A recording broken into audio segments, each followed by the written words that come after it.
Guys, today's video we're going to be talking about our eBay turbos actually worth it. So without further ado, let's go ahead and get into it. If you guys didn't see my short video, go watch that. I made a little short video about this turbo already a couple hours ago. Kind of blew up a little bit, but let's get it. So yeah, main thing about this is basically the cheapest turbo that you're going to find on the market. This was $99.99. I think it was like $110 shipped to my door with taxes and all that. Yeah, it's technically not a $100 turbo, but tax, you can't get around that. Alright, this is gonna be a thing. So it's a $100 turbo, and honestly, a lot of people have had pretty good experiences, and a lot of people have had kind of bad experiences. It really depends on how you set it up. Now, the main thing about these is that they do have boost creep. This is an internal wastegated turbo. This is a 7-pound spring, but a lot of people don't run like boost controllers, or they'll run like the manual boost controller, and they'll just crank it up, and then I'll be running 22 psi, and they don't even know it, and then they blow up their engine. So what you want to do is kind of get an electronic boost controller. That's what I'm going to be running on this. I'm going to be trying to get about 15-16 psi out of this, trying to make about 450 wheel horsepower. I'm putting this on my 2.0 Ecotec, the LSJ. It's technically the LK9, but the LSJ and the LK9 are the same engine, just one supercharged, one is turbocharged. Put in the Saab 9.3 Aero, if y'all guys are wondering. But yeah, so all the things that are pretty good about this turbo is it's a T3 back housing with a T4 compressor housing. The back housing, I believe, is 0.62 AR, and the compressor housing, they didn't really give me much. They said a 50 trim. Don't know what that means, whatever that is. So yeah, compressor housing is a 50 trim. It's a T4 compressor housing. I think it's about 68 miller. No, it's not 68. It's like 62 or something, I think that's what a 50 trim is. I don't know. Don't quote me on that. But yeah, honestly, it's a pretty decent turbo. There's not a lot of shaft play. I'll actually show you guys here in a minute. There's not a lot of shaft play. One thing it is a journal bearing turbo. That's what all these cheap eBay turbos are going to be. None of them are going to be, I mean, yeah, if you go up to $300-400 bucks, then you get into the journal bearing.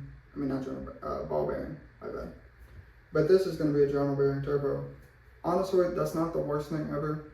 All that means is you want to make sure that your oil drain line is adequate enough. So a lot of people, hold on.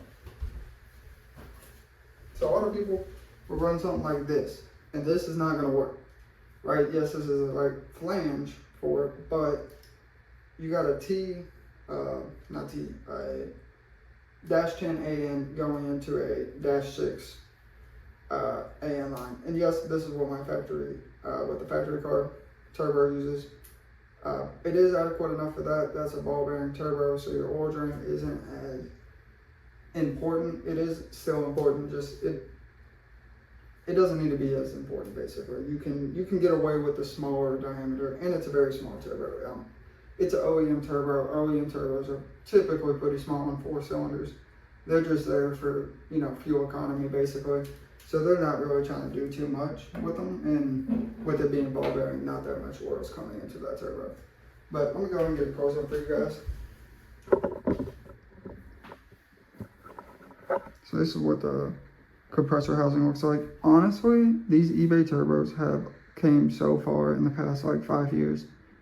It's insane with how nice these look nowadays. You got the internal wastegate. It does give you the banjo fitting. I mean, not the banjo fitting, the banjo bolt, but it does not give you the banjo fitting. So it is something that if you want to run that, you're going to have to find that yourself. They also do give you the traditional 2-hole.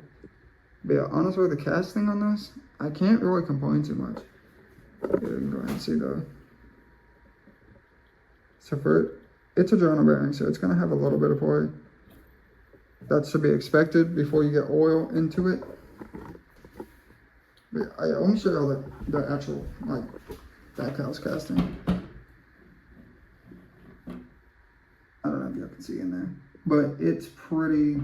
I mean, there's not barely any casting flush at all, if any.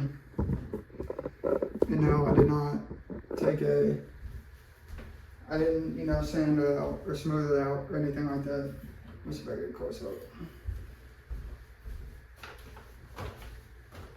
See if you guys can see that. I don't know if you can, but so that's the oil drain. Make sure to keep that as a 10 AM.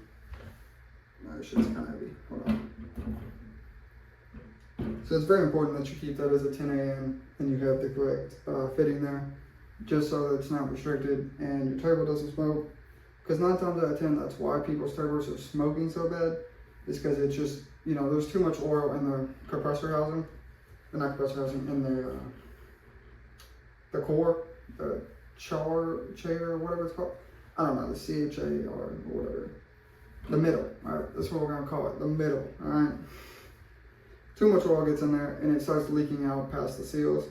Turbo don't really have seals, so to say. They kind of have like, think kind of like firing rings, or no? Yeah, sure, we'll go like that. Think kind of like an open firing ring, basically. So when they get hot, they close up and then the oil doesn't leak past. But if you have too much oil, it'll still leak past, it'll go into your exhaust, and then, you know, you get a bunch of smoke out of your exhaust. And you think your turbo is shit, but it's actually your oil drain, you know? Yeah, so I guess some of the specs on it is 2 inch. So I got 2 inch or 2.5 inch. The reason I went 2.5 inch is because I have this kit right here. Oh shit. I have the kit right here. I bought a 2.5 inch kit for like 65 bucks. Honestly, the 3 inch kit was like 150. 2.5 inch was like 75 shipped to the door. So honestly, 2.5 inch is a no-brainer. You can make 450 horsepower out of a 2 inch intercool and piping setup. I haven't got the intercool yet. That's the next thing I'm probably gonna buy. Or injectors, because I'm actually maxed out on the stock injectors with the stock turbo. But yeah, let me know down in the comments what y'all guys' experiences are with the eBay turbo. A lot of guys, you know, they do have the boost creep issue. So you kind of want to make sure you're not going too crazy on your boost controller. You know, if you do a manual boost controller, just do like, you know, quarter turns at a time. You know, go ahead and data log it, see how much boost you're making, and then, you know, make your changes based off that. But honestly, if your ECU allows it, if you have a standalone, don't even mess with the manual boost controller. Like, you should be doing a three port or a full port, or, you know, whatever you want to do on an electronic boost controller. I mean, you got a standalone, might as well use it. But yeah, that's pretty much gonna be it for this video. I just kind of want to do a little overview of the $100 eBay turbos and let you guys know that they are actually pretty decent. They have come a long ways in the past, you know, 5-10 years since they came out on eBay, basically, and they are a ripoff of, you know, Garrett's and all those kind of manufacturers. But hey, I can't afford a Garrett. That's like $3K. If Garrett wants to send me one, though, I mean, I'll put it on the car. You know, Max Speeding Rods or somebody wants to send me one, I'll put it on the car. Because this is a no-name, not even a Max Speeding Rods turbo. But yeah, make sure you hit that subscribe button, hit that like button, you know, hit the hype button if you're on the mobile. But yeah, that's gonna be it.